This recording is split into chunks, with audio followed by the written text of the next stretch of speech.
Alamin na po natin ang magiging lagay ng panahon sa mga susunod na oras mula kay April Enerio. April. Salamat, Miss Cathy. Sa ating balita, naging isang ganap na bagyo na itong low pressure area na binabantayan natin simula at pinangalanan itong si Bagyong Odette. Ang unang bagyo ngayong Setyembre at ay ika-15 ngayong taon. Para sa mga detalyen dapat nating malaman, kasama natin ngayon si Pag-asa Weather Forecaster Samuel Duran. Magandang gabi, Sir Samuel. Ano na pong update natin kay Tropical Depression Odette? Yes, magandang gabi din po sa inyo. Si Odette po as of 4 p.m. ay nasa layo pong 930 kilometers east po ng Kasiguran, Aurora. At ito po ay may taglay na lakas na umabot po sa 45 kilometers per hour. Kumikilos po si Odette ng west-northwest sa bilis lamang po na 7 kilometers per hour.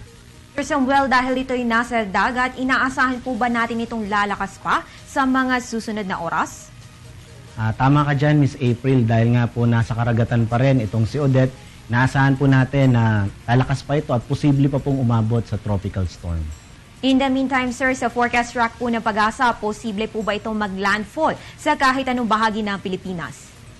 Sa ngayon po, si Odette ay mabagal nga po ang pagkilos niya at based po sa ating track ay within the 3 days po ay nasa karagatan pa rin.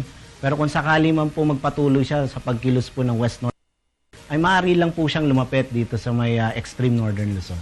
At sir, nabanggit mo nga no, na mabagal po ang pagkilos nito. Ano ang dahilan kung bakit mabagal ito, ang pagkilos nito at 7 kilometers per hour?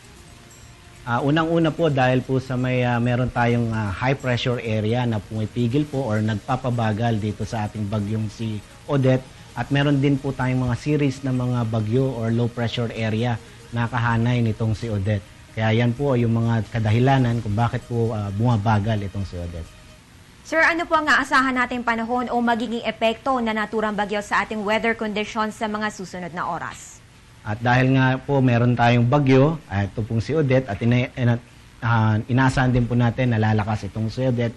Kaya po yung enhancement ng ating hanging habagat na magbibigay pa rin po ng mga pagulan, lalong-lalo na po sa western section po ng Luzon, kasama na po ang Metro Manila. At sir, bagamat ngayong hapon lang natin ito naitala na bagyo, no, gusto nating malaman kung hanggang kailan kaya ito mananatili sa loob ng ating area of responsibility. Dahil nga po mabagal po si Odette, inaasahan po natin na sa weekend pa po yung kanyang exit ng ating. Naku, napakatagal pa natin babantayan itong bagyo, no? Sir Samuel, paalala na lang po sa ating mga kababayan, lalo na't magiging maulan nga ang ating panahon ngayon. Dahil nga po sa presensya ni Odette at yung enhancement po ng ating southwest monsoon o habagat, kaya ina-expect pa rin po natin na magkakaroon pa rin tayo ng mga pag-ulan. Kaya patuloy po tayong maging handa at maging informed, kaya lagi po tayong magdala ng payong.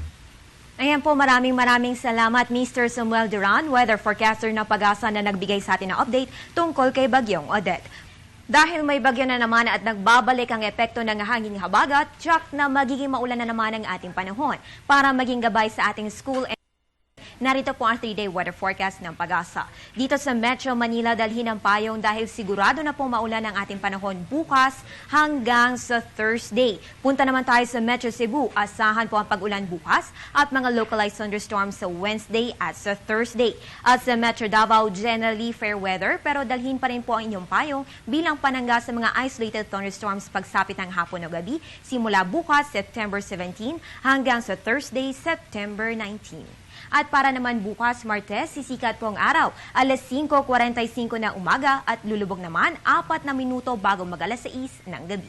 Maging una sa ulat panahon, lalo na ngayong binabantayan natin si Bagyong Odette. Tumutog sa PTV alas 5 ng umaga para sa nangungunang komprehensibong all-weather program sa Pilipinas, ang Panahon TV. At yan ang latest mula dito sa Pag-asa DOST.